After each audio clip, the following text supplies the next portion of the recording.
Thank you. Now let's get started. Welcome. This is brought to you by NAMI Southwest Connecticut, which is the local NAMI affiliate serving Lower Fairfield County. We're a nonprofit member organization dedicated to improving the quality of lives for individuals and families living with mental health conditions. We have 12 free and confidential support groups each month. There are two types. There's family support groups for people supporting friends and family members who are adults with a mental health condition, and the NAMI Con support groups, which is for parents and caregivers of children and adolescents. We also offer free educational classes. Family to Family is offered periodically throughout the year, and NAMI Basics is for families with children who have a mental health condition. We have this speaker series, and we have a book club that meets every other month on Zoom. Our next book is An Unquiet Mind by Kay Redfield Jamison. It's on January 20th, and you can find the registration on the website if you are interested in that. I encourage you to look at our website and to become a member and join NAMI.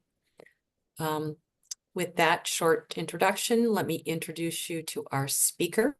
Tonight we have David Kelly. He's a licensed clinical social worker with a private practice in Norwalk, Connecticut. He specializes in adolescent and family therapy. He has a broad range of experience, including a focus on cognitive behavioral therapy and dialectical behavioral therapy. He's been an adjunct professor at Southern Connecticut State University and has worked in adolescent units in nationally recognized hospitals such as Silver Hill and New Canaan. Please remember that this presentation is not providing individual medical health care advice. If you find helpful ideas, please share this information that you learned tonight with your clinical team to confirm that these tools will be helpful for your loved one. Let me turn it over to you, David. Great. Thank you very much. Welcome, everyone. Thanks for coming. Tonight, we're going to be talking about cyberbullying. It's a very important topic. As the years go on, more and more people are coming forward saying they've had some experience with this. So I think it's a really great time to do this kind of presentation. So why don't we get started? I'm going to share my screen and we will go.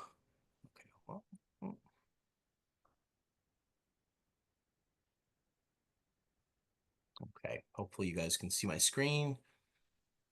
And let's get started. So, navigating bullying in the social media world, right? So this is what we're going to be doing tonight, right? We're going to break it up into four parts. The first is definition and statistics about cyberbullying in America.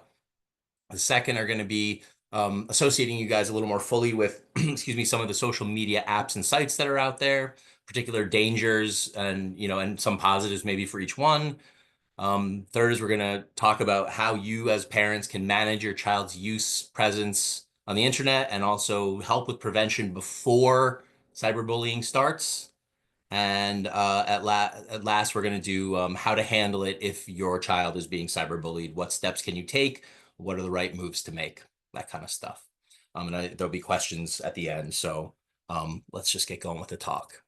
Okay, so cyberbullying, first of all, it's basically a form of bullying that takes place over digital devices like computers, smartphones, tablets. It involves the use of technology to harass, threaten, embarrass, or target individuals, often through social media, messaging apps, or even online gaming. The most common forms of cyberbullying are name calling, false rumors about people, receiving explicit images when you didn't ask for them, physical threats, invasive questions that don't come from parents, like where you are or what you're doing or who you're with, and explicit images that are shared with you without consent, with your child without consent. So let's talk a little bit about some stats. All right. And again, this is one of the reasons why I feel like this is a really important topic, working with the populations I work with. I'm seeing more and more of this in my practice, as are many other practitioners. And, it makes it a particularly important thing to understand, especially as parents. It can really help to have a little bit of knowledge to help you, if something like this were to happen, you'd be able to maybe, at least have a couple of starting steps to figure out how to get going. So I'm just gonna I pulled some of these statistics from a Pew Research Center study that was done in 2022, where they talked to 1,316 United States teenagers.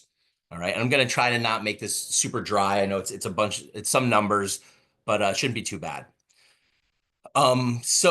So nearly half of US teens aged 13 to 17, and we break them up into two groups, 13 to 15 and then 15 to 17. Um, so nearly half report experiencing at least one of these cyberbullying behaviors that I had just mentioned. Um, and the most commonly reported behavior was name calling. And typically the name calling was about someone's physical appearance, right? And as we all kind of know, if we have, people, kids who are in middle school or high school, one of the best and worst things you can do is stand out. And I think that, people who stand out become particularly easy targets for cyberbullying. For whatever reason that their appearance doesn't, jibe well with, whoever is doing the bullying. Almost a third of the teens interviewed said they've been called offensive names online or on their cell phones. And smaller shares of people say that they've had false rumors spread about them online, or have been sent explicit images they didn't ask for. About 15% of these people said they'd experienced someone other than a parent constantly asking them where they are, what they're doing, or who they're with. And about 10% say they've been physically threatened, and 7% of teens say they have had explicit images of them shared without their consent. One good example of this happened a couple of years ago in New Fairfield, which is a little bit north of where I am, where there was a lunchroom aide in one of the middle schools, excuse me, who groomed one of the middle school boys and worked around them until they hit high school. And then there was some sexual assault. This person has recently been sentenced to, I believe, 20 years, for this. But this is just one of the ways that people who have nefarious reasons for interacting with young adults and children can increase their sense of control, and reinforce the victimization of younger people. Um, so teens' experience with online harassment does vary by age a little bit. About half of the 15 to 17-year-olds that were interviewed have experienced at least one of these online behaviors that we discussed. Again, it's offensive name calling, spreading false rumors, receiving explicit images, physical threats, constantly being asked where they are, what they're doing by someone other than a parent, and having explicit images of them shared without their consent. Right. So these are kind of the six big ones. So about half of the 15 to 17-year-olds said that this happened to them, and about 40% of people aged 13 and 14 said the same. Older teens are more likely than their younger counterparts to say someone has sent them explicit images. This is sometimes referred to as cyber flashing. And so people have had someone share explicit images of them without their consent in what's known as revenge pornography. And it's like about 8% for the older group and about 4% for the younger group. So 8% for 15 to 17-year-olds and 4% for the 13 and 14-year-olds. And then about 20% of the older group said that they have been the target of persistent questioning about their whereabouts and activities, as opposed to around 10% for the younger group.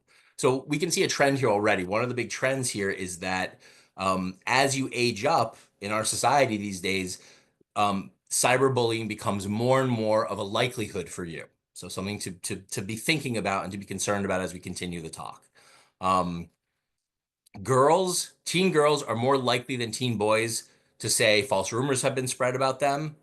And 15 to 17-year-old girls stand out for being particularly likely to have faced any cyberbullying compared with younger teen girls and also teen boys of any age. So the big age group right here and gender is young adult women between the ages of 15 and 17.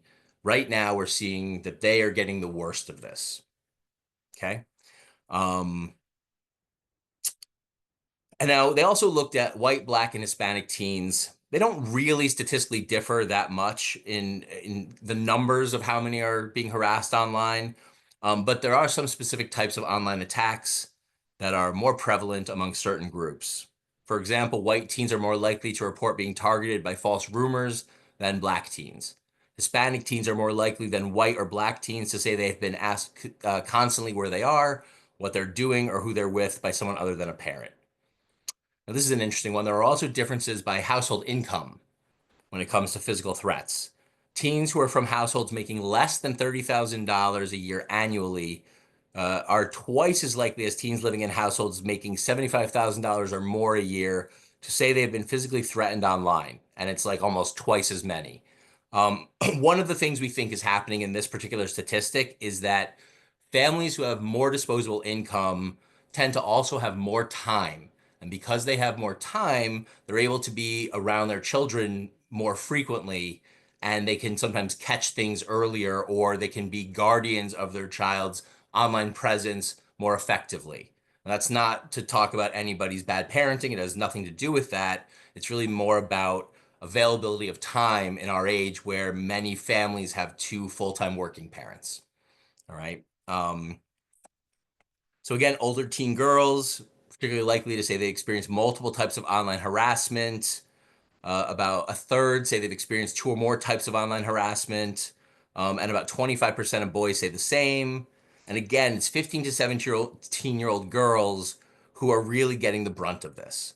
It's really becoming, I mean, and it's like that, there is you know, um, there's a joke that was made by Tina Fey in a movie about teenagers in high school, and she had a line in that movie where she said, when boys get angry at each other, they punch each other and then they make up, and when girls get angry at each other, they get all the other girls in the year to bully that particular girl until she develops an eating disorder, which is sort of half funny, but it's actually pretty sad if you think about it.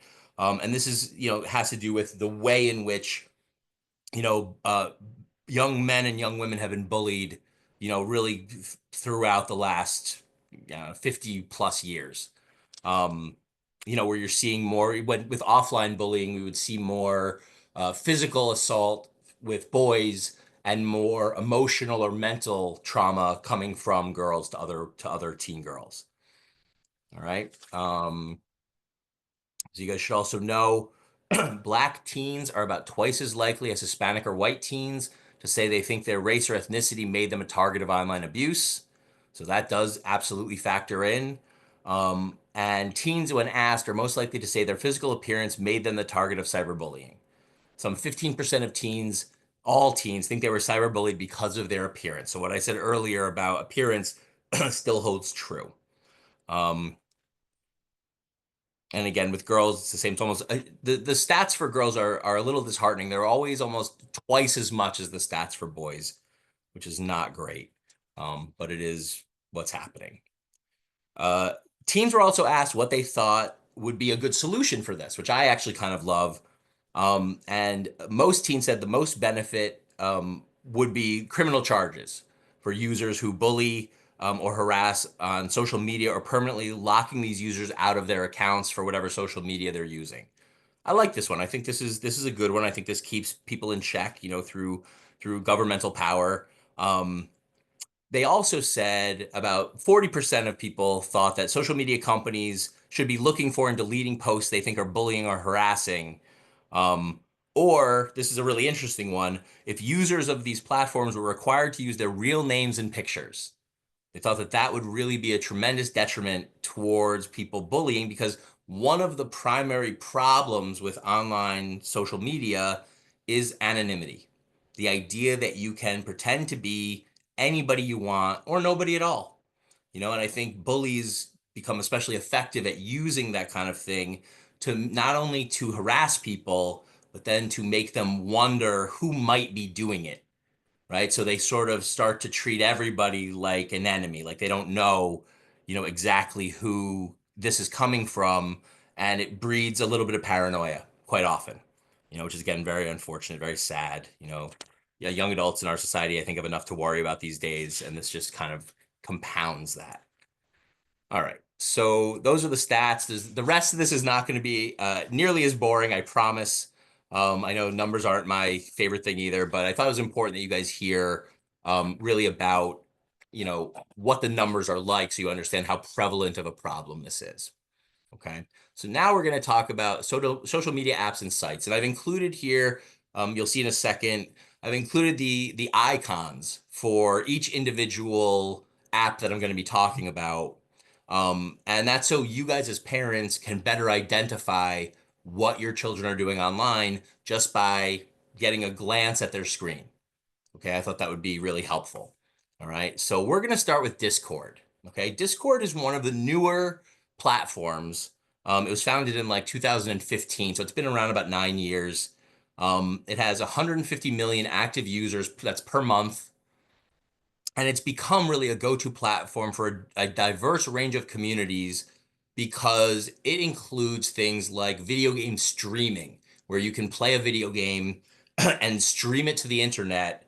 And while people are watching, they can communicate with the person who's doing the streaming and also with each other, right? So it becomes like a forum similarly to those who are a little bit older, of like going to the mall food court on a Friday night, and seeing a lot of people, that you would normally see at school, and getting to choose who you want to talk to and who you would like to hang out with.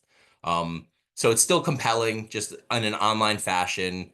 And on Discord, people create their own communities called servers. Um, and the thing with Discord is, if you keep to your friends and you create servers that you only allow your friends into, the risk of your child being harassed in any way is actually really slim to none.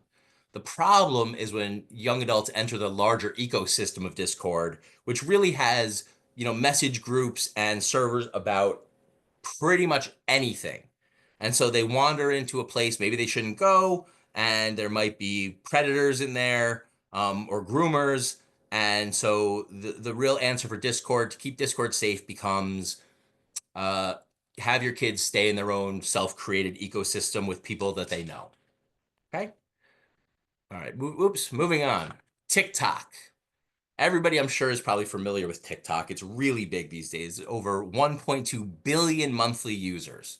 Tremendous, tremendous amount of people logging into TikTok. And TikTok is really known for being a short form video platform. What that means is people create their own videos and post them, and they usually are somewhere between, I would say 30 seconds and a few minutes, maybe 3 minutes, usually not longer than that, where they basically talk in a really unfettered way about whatever it is they want to talk about. It might be looking at their kittens, it might be talking about how to make a sandwich, it might be, something more nefarious. Really popular with Gen Z. And the big problem with TikTok, I'm not a conspiracy theorist, and I'm going to try to make this sound not conspiracy theory-ish. TikTok is owned by a Chinese company called Tencent.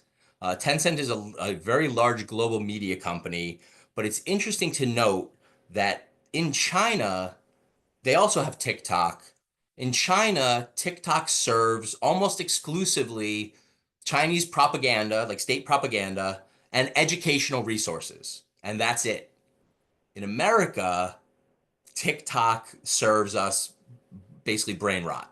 It's a forum for anybody, no matter how right or wrong they are, no matter how smart or not smart they are. People can really walk away with, you know, maybe not so great ideas about certain things. Like, for example, one of the latest trends is this thing called fluffy popcorn. This is just like this month, this is going around. And the deal with this is people who really aren't like food specialists in any way are talking about how to make this popcorn. So you make some popcorn, and then you take a box of cake mix, and you put it in a saucepan, you mix it with some butter, and you heat it to like 100 degrees. The problem with this, as some of you may know, is that there are microorganisms in flour that comes in like cake mix. And 100 degrees is not enough to kill those microorganisms, right? So in this case, you're ending up with children who are getting really sick from these microorganisms because they're just following what the TikTok guide people are telling them, thinking that they may be experts, right? So that's one very mild example of how TikTok can influence people and how there can be a little bit of risk associated with believing everything you see. Okay? All right, moving on. Instagram. Instagram is another big one. It's got over 2 billion monthly users, primarily known for photo and video sharing features, and especially popular with younger audiences. Um, the key here is if you don't use the privacy controls, anybody who wants to can see your Instagram. And the deal with Instagram is it's a lot of very, very quick engagement, right? People log on, look for a couple things, maybe post a couple of phrases here and there. They like someone's picture, and then they go do something else, right? Part of what that leads to is people begin to make snap judgments about other people very quickly because they're being served things in such a fast manner that it becomes really easy to make snap judgments about anything and everything that you see. So it's really easy. It's a really easy platform for people to harass other people on, unfortunately. Um, it's not a bad platform. It's just, you have to use your privacy controls well. You have to know what you're doing. And that's something I'm going to encourage later is how to, is to make sure that your privacy controls for your children are in place, and that will greatly increase their safety as they manage the gigantic ecosystem of our internet. All right. The last one is, or second to last one, sorry, is Facebook. Facebook, I think we all know Facebook. Facebook has close to 3 billion monthly users, and it's a longtime leader in social networking. These days, Facebook has become mostly for older crowds, like people our age and even older. It's for parents to kind of share pictures of their children with grandparents, maybe, or other extended family members. The risk for Facebook is really more about Facebook Marketplace.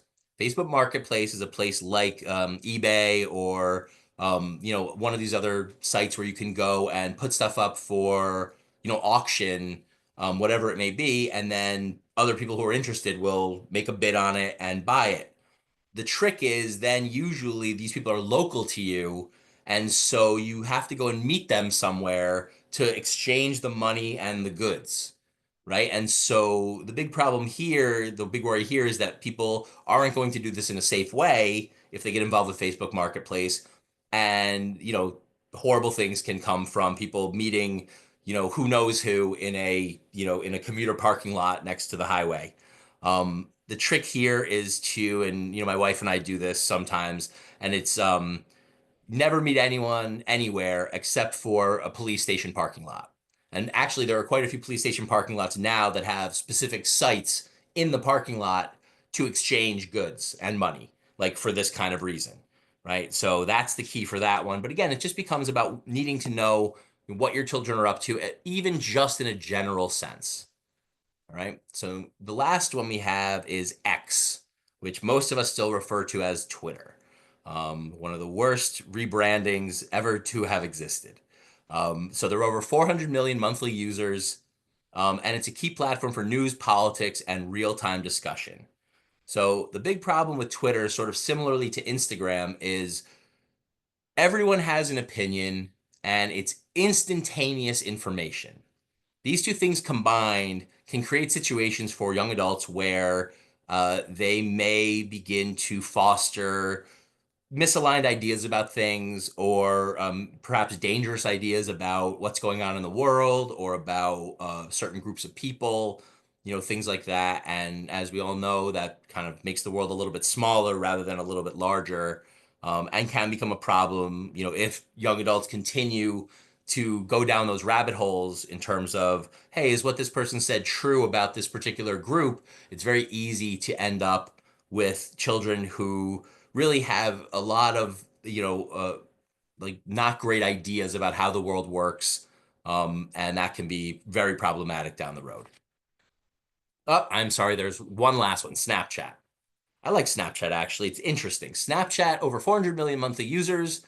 It's a multimedia messaging app, And this is the unique part. Messages delete themselves after they've been sent and viewed for a specific length of time. It's usually no more than a few minutes after the thing has been looked at. Um, Here is the problem. Many young adults don't understand that people can still take screenshots of your phone while someone has sent them something in Snapchat. So, like, someone would hold up their phone with a Snapchat post and someone else would snap a picture of it. And now it's permanent, right? So, because of this, many young adults, especially when Snapchat first came out, many young adults thought that this was a great way to do things that would never be tracked. It would be there and then it would completely disappear from the internet. And I'm sure, as all of us know, nothing ever is truly gone from the internet. And so a lot of problematic pictures, inappropriate statements going on back and forth with people thinking, well, what's the harm? This person's going to see this and then it's going to be erased by Snapchat, in a matter of a minute or two. So I run very little risk. But of course, the risk is pretty much identical to, risk for any of these other sites out there. All right, let's move on a little bit. Okay, so now we're gonna go to, I wonder why it's not loading in. All right, this should say managing your child's use and presence. And I'm sorry, it should have faded in nicely, but that's okay. We'll keep going. All right, so, oh, there it is. All right, managing your child's use, presence, and also giving some help with prevention. Okay. Oop, sorry. Okay, so let's talk at ways we can help, things we can do in our household and ways we can help to make sure that our children are safe, our young adults are safe. Um, and these are, I think, some of the best ways to do that. Okay, so the first thing we have here is scheduling. Okay, so scheduling just means have a set schedule, timing, for when screen time is appropriate and when it's not appropriate. Now, obviously, this is a lot easier for younger children, to manage this as a parent than it is for older children who, will really usually fight back against a lot of excessive parental control, which is why it's a good idea to get this stuff started when kids are younger. So they get used to it. They get used to the idea that, for example, they are allowed to have screen time as long as their homework is done every day after school, right before dinner, for a half hour before dinner. And that becomes their screen time if everything else is done, right? And of course, screen time can be different for different kids of different ages, or if they have different needs. But that's kind of the idea of scheduling. And this idea can also factor into a lot of other decisions that parents make in terms of the family community, which leads me to my second point, which is, so with the family community, when I talk about family community, I talk about this a lot in my practice. The family community is an idea that talks about how we as a family, or you guys as a family with your spouses and children, or whoever happens to be a part of your family, are a team. And we take what's called a team approach a lot of times to problems, where if you're opposed to someone, it's very easy to yell and scream and fight and have, really not great consequences for knockdown, drag out kind of behavior. And what I'm talking about here is, like, make screen time an opportunity to encourage your kids to be part of the family community, right? And so part of being in a family community is like being on the same baseball team, in effect. It's basically saying, okay, we're allowed to have problems as a family community, but we're going to try to solve these family problems together, not as opponents, but as teammates, right? And I think this works really well with young adults because it gives them a sense of buy-in, meaning they are able to feel like they're a part of the conversations, part of the solutions to problems. And if parents are being overbearing about some kind of consequence, there's also the opportunity to maybe sit down and have a discussion about it where you can teach your children how to negotiate a little bit, which I think is really, really a really healthy strategy, with raising our children. And let's remember, one of the central tenets of my practice is that the best job that parents can do is to be ambassadors to the adult world. I really believe this. That's really our job, is to be ambassadors to the adult world. So that doesn't necessarily mean, taking your kids offline entirely because you're worried about something could happen, right? Or not letting your children go to play at a friend's house because you're worried something may happen, right? It really means introducing your kids slowly and gently to the realities of the adult world, which include things like learning how to negotiate, successfully. I work with a lot of families where they think their children are negotiating, but what their children are actually doing, I like to call lawyering. Lawyering sounds like, well, why can't I do this? You let me do this last week. You let me do this last month. Can I do it for a little bit? Can I just do it for 5 minutes? It's that endless sort of incessant questioning to try to poke holes in whatever boundary or limit you as a parent have put in place.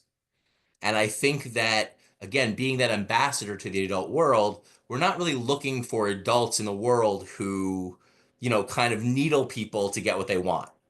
What we're looking for is true negotiation. And dialectical behavior therapy says true negotiation is really, it's really asking a question. And the question is, I want this thing.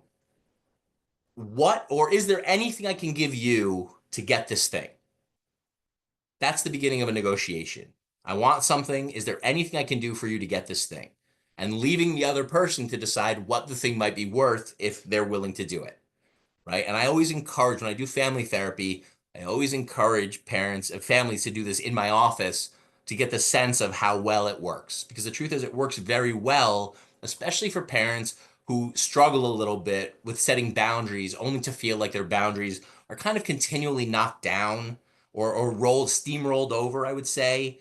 And because parents have given in the past, every time they give in makes it slightly easier to give in the next time. And eventually you have sort of a family dynamic where, in a normal family dynamic, the power structure should look like this, where the parents should have this much power and the kids should have this much power. And that actually flips, where now the children have the authoritative power in the family and the parents feel like they're kind of just along for the ride and their kids do kind of whatever they want and they don't have a lot of control. So what I'm talking about here, learning how to negotiate and, not having lawyering children, becomes really, really effective stuff.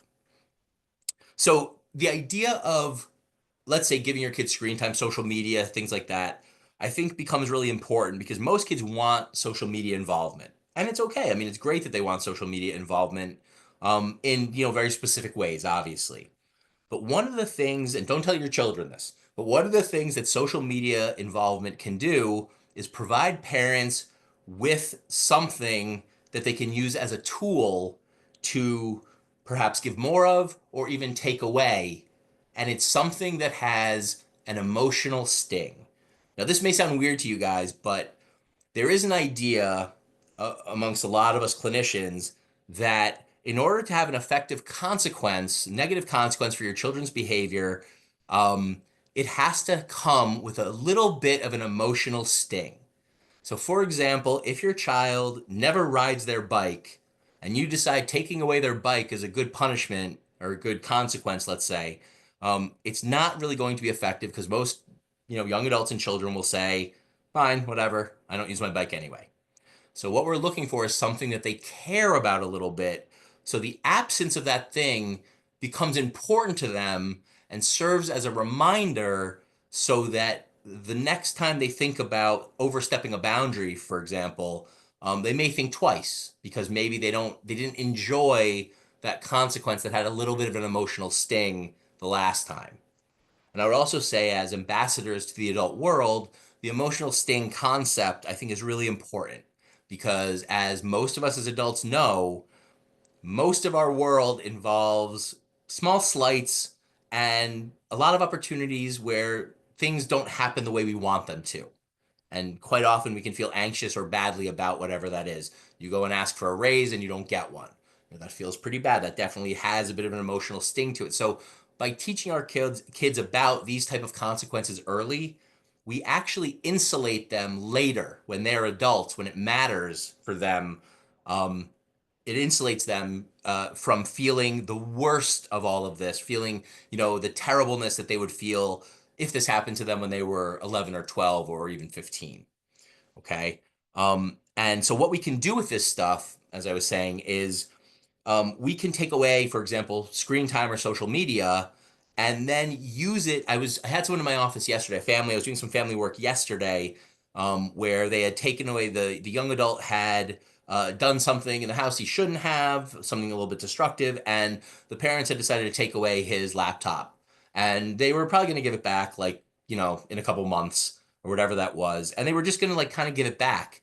And I talked to them a little bit about the idea of you can use this as a teaching opportunity with your children if you would like to. And I think it makes a lot of sense where they get the laptop back for following through with certain behaviors in the household. And it can be anything. It can be anything from being nice to your younger sibling to doing the dishes, a couple nights a week, to doing their chores without being asked. Excuse me. Um, Sorry about that. But I think that becomes a very effective parenting tool. So if screen time becomes something your kids love, then it becomes a really useful tool to use screen time as an active consequence. And hopefully that makes sense to you guys. If you have questions, feel free to ask them when we're done. Um, so what's the next one? Check-ins. So ideally, we're all involved in our kids' lives in some way. But as we all know, the real world gets away from us at times. Um, and the idea here is we need to be checking in with our kids on a very frequent basis. I mean, at least once or twice a day is really ideal. More than that is even better. Um, but what we're doing when we check in with them, we're not only asking how their day went, and I also just as a little aside for you guys, I always encourage open-ended questions when kids come home from school or when you're sitting at the dinner table asking about school or things like that. It's always better to ask, tell me about your day than it is to say, how was your day? We all know if we have teenagers, if you say, how was your day? You're going to get a one-word answer or a grunt, maybe it was fine, or a grunt. But if you say, tell me about your day, quite often you get a couple sentences, which can really key you into how your child is doing in a much more effective way, right? So, but what we're also looking for when it comes to cyberbullying are things like monitoring changes in their mood, for example, or temperament, seeing if they're becoming more sullen, or more withdrawn, um, not talking about friends they used to talk about. Things like this become kind of keys to understanding that something is changing. We don't know what yet, but we know that something is up. And so we can put up our radar a little bit and kind of be aware that we have to be taking care to keep looking until we figure out what's going on. Because our kids may not be on board with like telling us exactly what's happening. All right. So the next one is monitoring. Monitoring is age dependent. It can be stuff like making sure the screens are always facing a direction where you can walk by and see. That's always really handy, I find. I also tend to encourage people to have a general rule, which I know is really hard for a lot of people, but I really do encourage it, which is no screens in bedrooms. I actually am kind of old school about bedrooms. I believe bedrooms should be used for sleeping and maybe doing some homework. And everything else should be happening in common areas of the household. It gives us many more opportunities to interact with our children in positive ways, gives us many more opportunities to see what they're up to without feeling like we're spying on them. Because we know once our child goes in their room and closes and perhaps locks their door, that might be the last time we see them tonight. And who knows what they're doing, especially if they have a screen in their room, who knows what they're doing? I mean, unless you're an IT specialist and you know how to, monitor through a separate computer what they're doing online and looking at all their websites that they're going to and things like that, it becomes virtually impossible, right? So again, the key here is we want to monitor and we want to do it. We don't want to be super obtrusive, but we want super intrusive, but we want to do it um, by allowing them to spend more time in common areas of the house where we can maybe perhaps walk by and see what they're up to or how they're doing without being too intrusive. They'll realize that we're doing it, but it's also very different from barging into their rooms, which most teenagers will tell you they hate the most. All right, what's the next one? Modeling. Okay, so modeling is really modeling good behavior. For example, no screens at the dinner table, no screens when engaging in family activities. I actually have a funny story about this one. I once worked with a family where the parents were adamant about their child, their teenager who was like 15, and he had his face in his screen all the time. And they claimed that they, were trying all kinds of things and nothing was working and they couldn't seem to get a handle on it. And this kid was just, he wanted to exist with his face in his screen 24/7. And so we had a family session, and in the family session, both of the parents had their cell phones on and next to them, screened up so they could see. And numerous times in the session, stopped and picked up their phones and started like texting someone. And so you can see how, of course, this kid is going to be a kid who is in his screen all the time. That's what he sees his parents doing.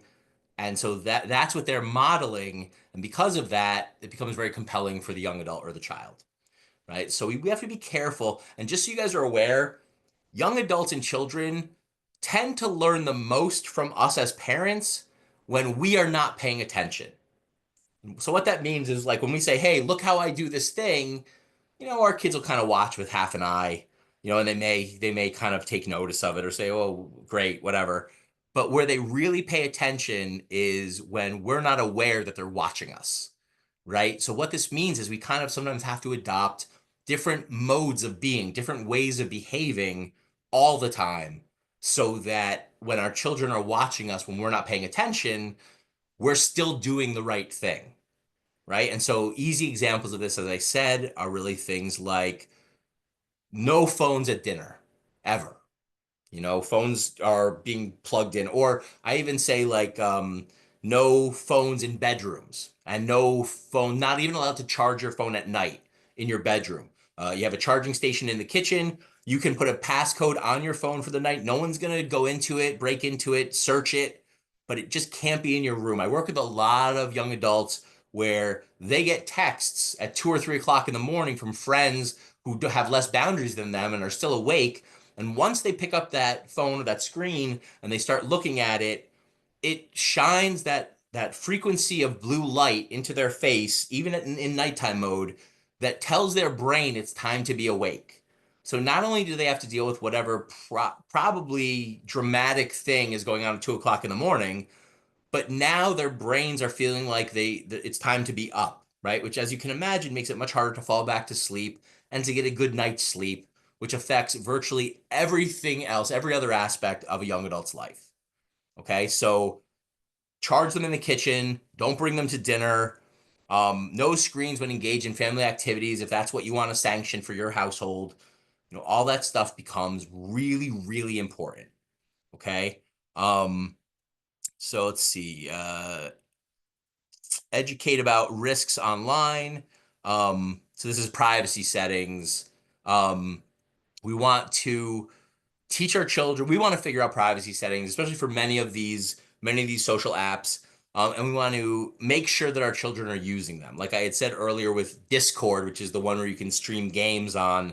Um, if you keep your ecosystem, if you keep your group of people that you use Discord with small and just with people the chance of bad things happening tends to be much, much less than if you're out in the much wider ecosystem, right? So privacy settings, Instagram has great privacy settings where not everybody in the world can see the picture of you because you got a new top and you think it looks really good and you take a picture of it, and now 8 billion people in the world can see your new top and may comment on your body in ways that you don't appreciate, and may make you feel awful, and all you really wanted to do was really have your friends see that you got a nice new top, so it's that kind of stuff. And we want to also like educate our children about risks online. um, like things like never giving away personal information to people you don't know, never send pictures to people you don't know. Always make sure that they understand that just because someone says they're your age doesn't mean that they're your age. In fact, these days, I'm sure many of you know, there are even voice changers where you can make yourself sound much younger than you are, or much older than you are, or a different gender than you are. And so we have to make kids aware that unless you know this person in real life, it is not a good idea to get too involved. Like if they want to watch you play a video game and they say, hey, that looks really cool, that was a great move, fine, you can say thanks, but you don't want to start any kind of emotional attachment or relationships with people you don't know online, because you absolutely do not know who you're talking to. And there have been over the last 10 or 15 years, there have been a number of really serious situations where, for example, young adult guys thought they were talking to a girl their age, and the girl who they thought was the girl their age convinced them, and I hope this isn't upsetting for anyone, but convinced them to send like naked pictures of themselves to this person, and then the person reveals themselves. They thought the person, the kid thought they were a girl. Now they reveal themselves to be like an older guy who now has naked pictures of your child, and then uses them to blackmail the child by saying things like, I'll tell your parents, I'll send this to all your friends, this kind of thing, and force them to do more of this stuff that becomes incredibly dangerous, right? So this policy, I like to think, becomes zero tolerance. If you don't know the person, you don't get involved with them beyond, hey, thanks for the compliment, and that's it. I appreciate you saying nice game, that kind of stuff. I would also say, let's involve our kids in the process. Okay. If you want to set plans for screen time, this goes back to teaching them to negotiate. Okay. Consequence systems I already talked about a little bit earlier, which is basically like, using the thing that your kid loves to kind of help to massage their behavior in ways that are going to be more positive for them. So like I talked about the emotional sting. This is part of the consequence systems, as I call them, where you really want to have something in your back pocket that they really care about so that you can remove it if you have to, in order to, as I said, kind of massage, their thinking to have, better behavior in whatever fashion that may take. All right, I'm looking at the time, so let's move on. Okay. Next panel, let's see if I go the next one. Yes, handling cyberbullying. This is why you guys all showed up. All right, so handling cyberbullying. Okay, when you, if this happens, and I hope it doesn't happen to any of you, but as we can see, this happens to about a third of children in the United States. When it happens and you find out that your child is being cyberbullied, there are certain steps that you should absolutely take. Okay. And as we know, bullying used to be kind of a school day thing, right? It used to be, maybe a little before or after walking to school or walking home from school. But as the person who was being bullied, you could always escape for a few hours. You had a couple of hours of solace when you were home and they weren't right outside your bedroom window, and you could kind of try and reset yourself a little bit. With the internet, bullying has become 24 hours a day, 7 days a week, 365 days a year. It's impossible to escape from it unless you're willing, as a young adult or a child, put your phone down, put it away somewhere, don't look at it. And the problem with that is that many young adults live a portion of their social life online. And because of that, if they put their phone away, they may get that sense of, FOMO, fear of missing out. They may feel like they're not a part of things as much as they want to be. So it becomes that push-pull that we as parents have to help our children to navigate. Okay. So the first thing we do, let's say we find out that our child's being cyberbullied. Let's say they come and tell us. So the first thing that we want to do is we want to document everything. We want to put it all somewhere, copy and paste it into documents, what was said in the chat. We want to put it somewhere away from, what's going on their phone. We really want to make sure that if this goes further, and, if we ever, hopefully this never happens, but if we have to involve authorities, we have everything that the authorities would need in order to, make something positive happen for our child, right? So documentation becomes key, okay? The second idea is really don't engage, right? And this is more for our kids, more to teach our children and our young adults. And there's a technique I use that a lot of clinicians use called gray rock, right? So this was an older technique. It still works. It's basically the idea that when someone tries to get a rise out of you, whether it be a bully or someone else who's difficult in your life, the idea is that you don't get defensive and you don't push back. You take on the qualities of a gray rock. You become incredibly boring, and they quite often will find somebody else to deal with. So for example, gray rock could look something like, let's say, you have a young adult daughter who's at school, and someone who's not nice comes up to them and says, hey, I am having a party this weekend and you're not invited.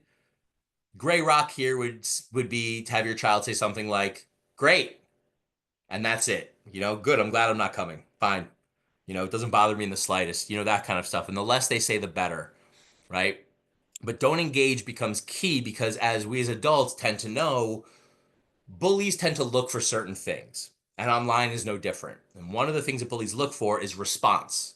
So if you're being bullied and you get defensive or you break down or you cry or they see that they're having an effect on you, you'll be continue to become a target for them.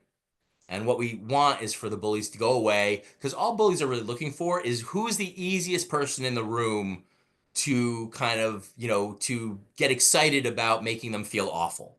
So if your child is not the easiest person in the room to do this with, bullies tend to move on to whoever is the easiest person in the room. And that's unfortunate, for that person. This is where schools need to be more involved. But we're really talking about your children now. And so not engaging becomes a really solid strategy. Okay. Encouraging self-care. Okay. Encouraging self-care is also incredibly important. It really means teach your children that it's okay to reach out. It's okay to tell parents when things are going wrong. They're not going to be, punished or provided with a negative consequence for these things. They're really going to help. And that can be whatever it needs to be. I mean, you can encourage your children to learn how to meditate.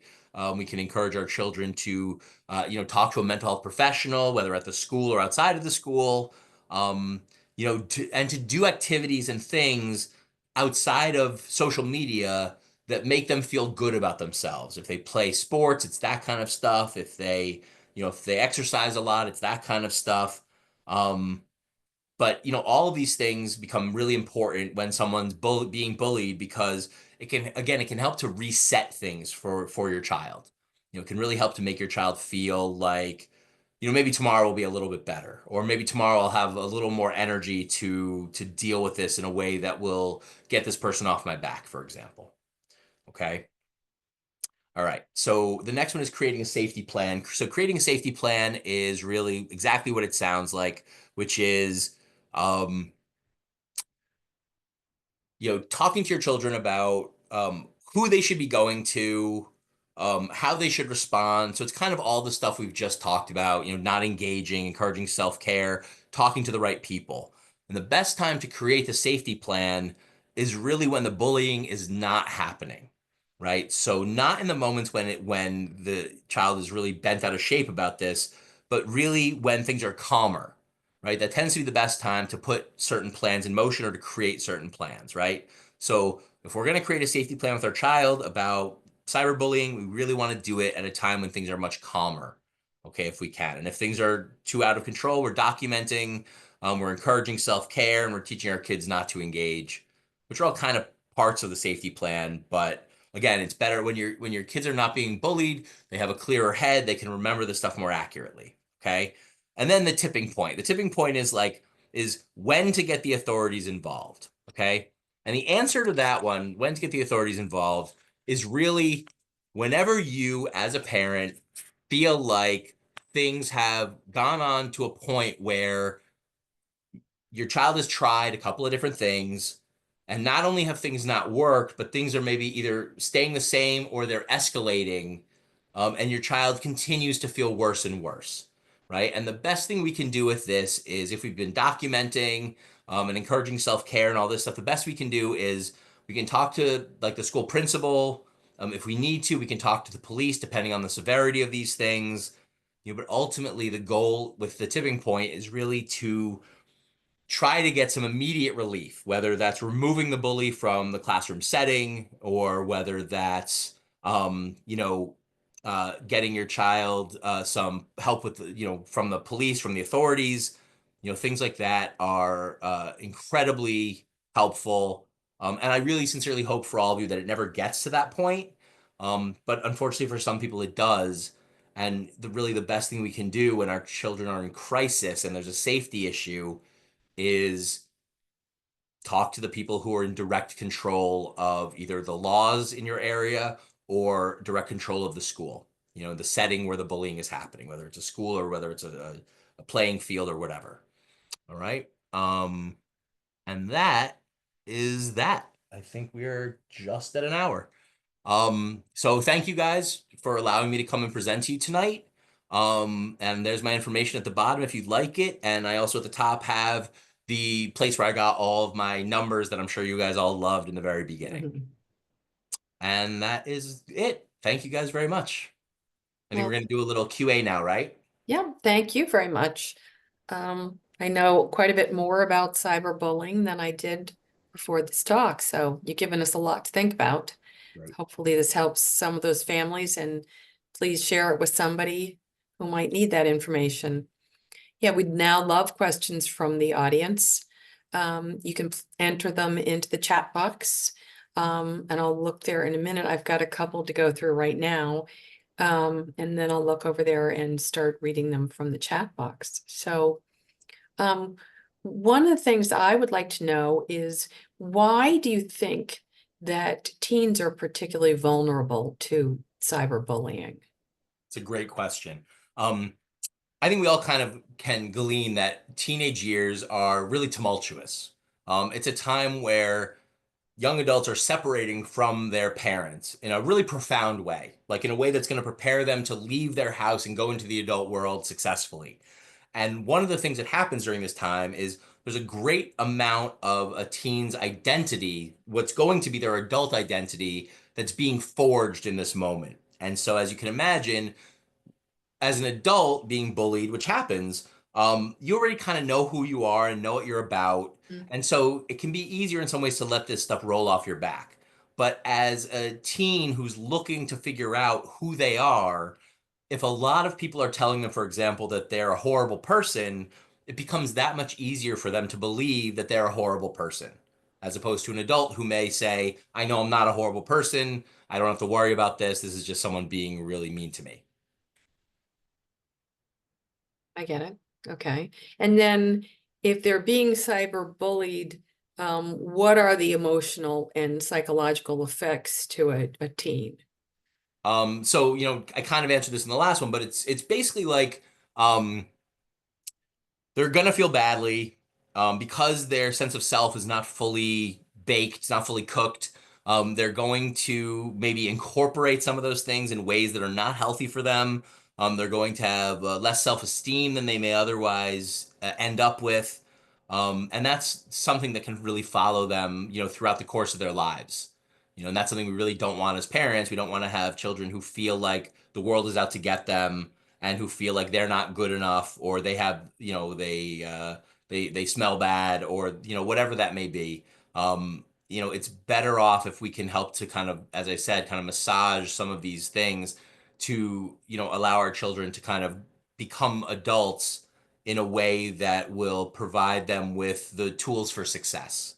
And this is just becomes a detriment. These kinds of bullying, cyberbullying becomes a detriment to that success we want our children to see. And so let me ask, do you actually see this leading to, you know, greater anxiety in kids, or does it go as far as even depression in some kids, or what are you seeing for mental health conditions from cyberbullying? It absolutely can do those things. So this is where this becomes very individualistic. Certain kids, certain young adults have a tremendous well of inner strength or understanding of who they are from a younger age, right? For these young adults, this may not be as big of a factor. They may be able to treat this stuff like adults treat it, where you kind of let it roll off your back, for example. But there are a good number of kids, and I work with quite a few of them, where their sense of self is relatively diffuse. They're not really sure who they are yet.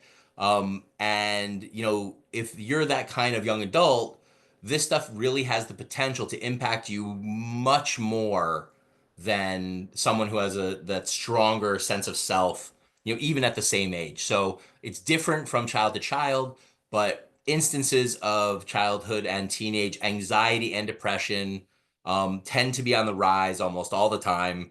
And it does absolutely contribute to certain young adults maybe having lifelong issues with who knows what, depending on how they were bullied. So yeah, it absolutely can have long-term effects. But what really is the determinant there is what the kid has, what kind of strengths the kid has built in. And so you spoke to us tonight quite a bit about what parents can do. Do you find schools are getting more in the program of knowledge of cyberbullying and trying to cope with it? Yes, absolutely. I think this is on everybody's radar. I think maybe 15 years ago or so, it was much more like unknown stuff or not as well known. I think there were still zero tolerance policies where, anything that happened, everybody would be suspended, no matter whether you were the victim or or the person doing the bullying. Hmm. And I think that now I would like to think that most administrators and school social workers and school psychologists, understand that, if you're being victimized by a bully, like the right move is not to suspend you from school because a bully did something to you. So that's just one example of how, this stuff is changing and has changed over the years, really for the positive. And a lot of schools now they have groups, where, once a week, maybe people who are being bullied can go and kind of talk about what's happening to them and get some support from the group. I mean, we all know that one of the best resources for young adults are other healthier young adults. You know, as good of a therapist as I may think I am, I will still never ever be as large in any of my clients' heads as their friends are. Hmm. And that's just something that we as parents and we as practitioners have to deal with. But so that's why group therapy and groups like informal groups at school, things like that can become really important for social development. And it's good to see, I think more and more schools are adopting programs like that with their school social workers. And it's really nice to see. So yeah, I think there's been pretty much a big sea change over the last 15 years, and it's definitely for the positive. But people who want to bully people are going to find ways to do that. Mhm. Mhm. We've been asked the question is, internet safety and cyberbullying, are these being taught in schools in a more formal, you talked about sort of with the social worker and the gathering, but is it actually being taught in the classroom at this point, David? So as far as I know, it's really not. I mean, my sense is, especially from the families and the children that I work with, is most teachers would prefer if their students were never online, right? That they were doing homework and reading the classics of literature and going outside and riding their bikes and playing basketball, in the driveway. So I don't think I think most teachers, and I think actually rightfully so, are really looking at this as a problem that parents need to address Mhm. because they're really the ones with the authority to do something about it if something goes wrong or if their child is using, social media inappropriately. So as far as I know, this isn't really happening that much in schools, but I think it's a great idea. If someone wants to advocate for that, it could be really fantastic.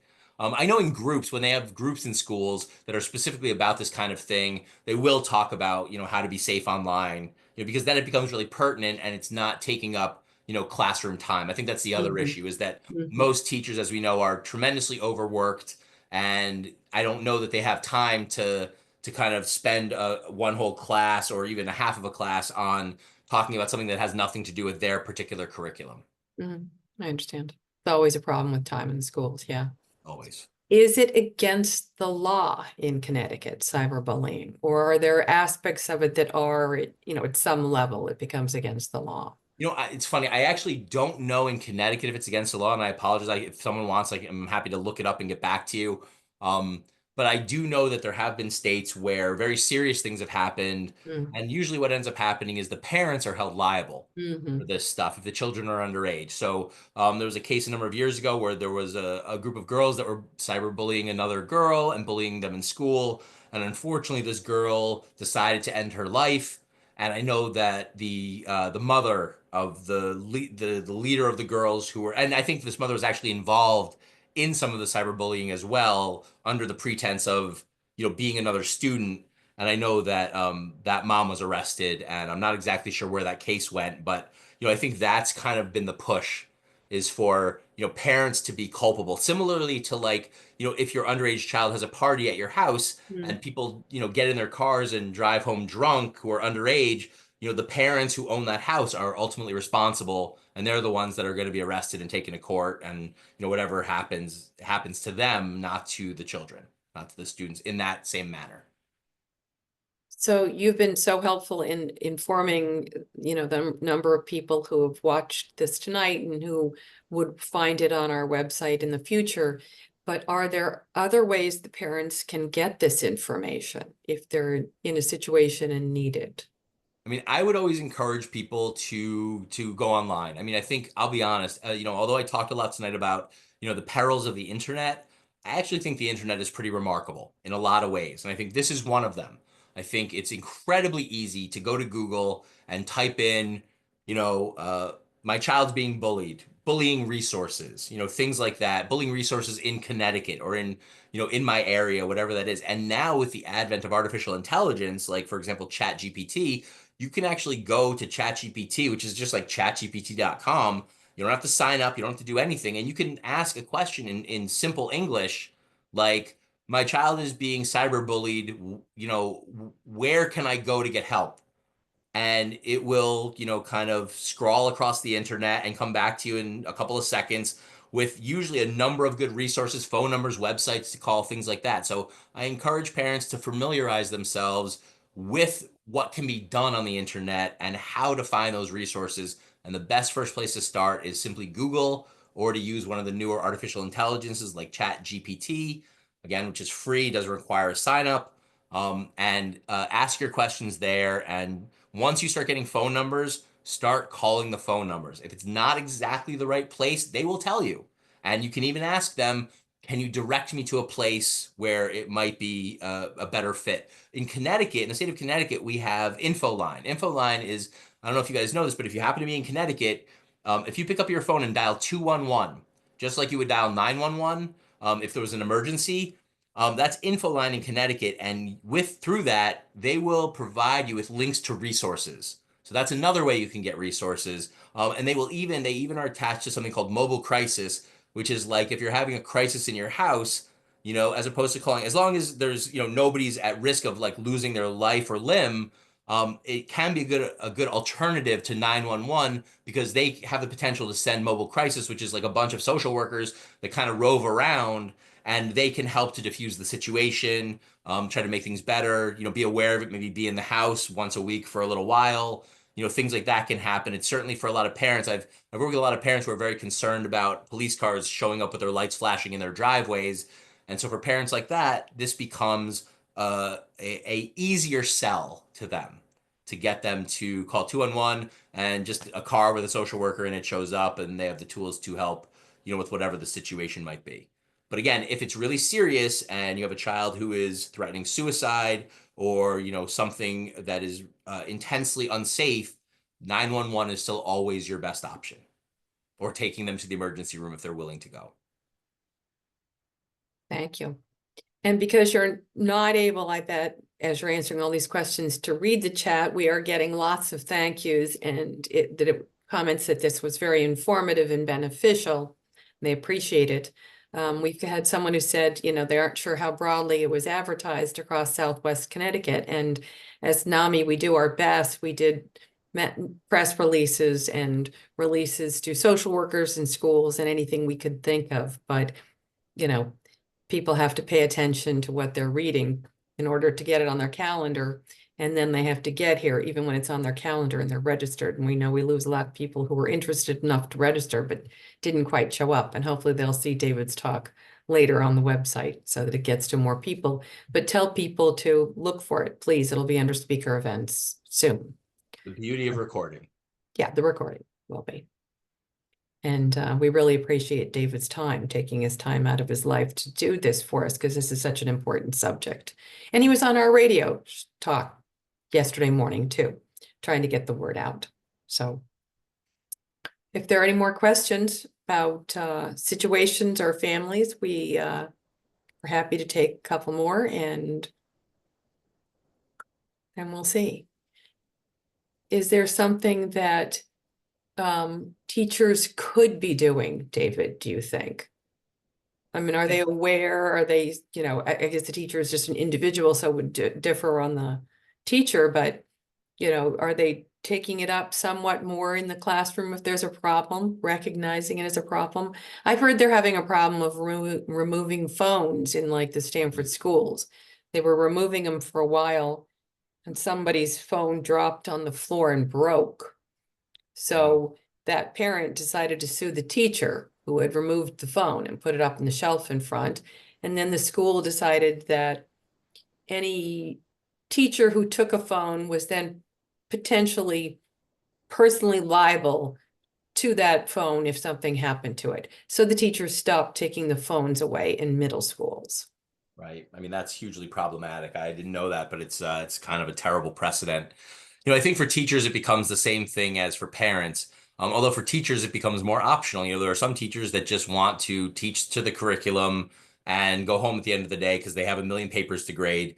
But if you're a teacher that's interested in kind of being more a part of your students' lives, I think it becomes the same, you know, looking for the same cues that parents would look for, looking for kids whose behavior is changing, who become sullen, who, you know, who change their friend groups, you know, who become more isolated, you know, and maybe reaching out and asking them to stay after class and maybe talk to them for a few minutes and see if you can figure out, you know, if they're willing to talk to you, what is happening. You know, one of the positives that teachers have is they're not parents of that particular student. And so, as we know, the hardest person for young adults to talk to usually are their parents, and then everybody else is a little bit easier than that. So as a teacher, you do have a lot of power if you decide to use it. You know, if the students that you have look up to you, you can absolutely use that power to find out what's going on and then maybe alert people. So maybe that becomes the alternative to, you know, risking a lawsuit, which I think is not great. Again, not a great precedent, but if that's what's happening, then you have to figure out other ways to do this. And it's what I just said, you know, figuring out what's going on with the student and then alerting maybe the school social worker, the school psychologist, the principal, whoever needs to be told, and let them as administrators or as mental health professionals, you know, handle it from there. I also think a parent can play a role in if their child has friends who are starting to be bullied, you know, talk to your child, but ask permission. Can I call the other parent? I've done that with a situation where a friend of my son's is prone to depression, and I called the mother and said, you know, she's not responding to his texts lately and hasn't for a number of days. And the mother really appreciated because the daughter, in fact, you know, doesn't live with the mother anymore. It's beyond school age and was starting to go into a bit of a depression and caught it a little earlier because of the communication. So Fantastic, right? The hope is a lot of our children have a house. I mean, when we were growing up, we always had a house that everybody kind of congregated at, and those parents were usually considered to be like the cool parents, and you would end up telling people, you'd end up telling these cool parents like what was kind of going on in your life because they would ask how you doing, what's going on, and it felt like they really cared. So yeah, you know, I think that that is that's a really good point. I wasn't the cool parent, not quite my point, David, but so, well, this has been helpful. I think we've all learned something tonight, and I think we all want to say thank you to you for sharing this with us. Pleasure. And we'll look forward to helping some kid along the way, maybe now. One more question, I guess. Are pediatricians becoming helpful on this, or do we know about that yet? You know, I'm not really sure, but I would imagine probably not as much as some parents might like. I mean, you know, pediatricians, my understanding is pediatricians are more trained to, you know, if a child has bruises or a child has, you know, something else going on. I think in the way that insurance works these days, you know, I think many doctors want to do the best job they can, obviously, but I think they're really time limited and they're also limited in, you know, what they can actually do. Because when someone comes in for, you know, for a particular kind of visit, they have to get that job done and then move on to the next person. That's not the physician's fault. That's kind of, you know, the fault of the insurance companies and the way that insurance works in the United States. Um, but I think that, you know, probably not, unless they see bruising, you know, unless they have some physical sense that there's, you know, there's something really going wrong, like that might be happening in the household. So it really becomes unless the child tells them something's going wrong, they're being, you know, abused in some way or, you know, something like that. But I think they don't have, I mean, how often do we see our pediatrician, you know, once a year for a physical and then maybe a couple times if they're sick for 15 minutes to get some antibiotics for strep throat? I don't think that they have as much of an impact, but they have a terrific impact if someone shows up in the emergency room 5 times in 2 months for broken bones. It might be a resource, you could bring it up, but bringing it up to David Kelly or somebody like that in your child's life would probably be more effective. He has more time to give to the conversation. I hear what It's you're what saying. we do for a living, right? Exactly. It's what, clinical social workers, psychologists, people who work specifically with these age groups. It's really what we do for a living. So yeah, we are probably the best people to talk to up front. Even if, people aren't interested in therapy, we can usually direct people to resources. That's great. Well, you've helped a lot of people tonight, so thank you very much. My pleasure, as always. All righty. And thank you, everybody, for joining. I think that concludes our meeting. So find us on the website, find David Kelly's on the website. It'll take us a couple weeks to get it up there, but it will be up there. Thank you very much. Great. Thank you, everyone.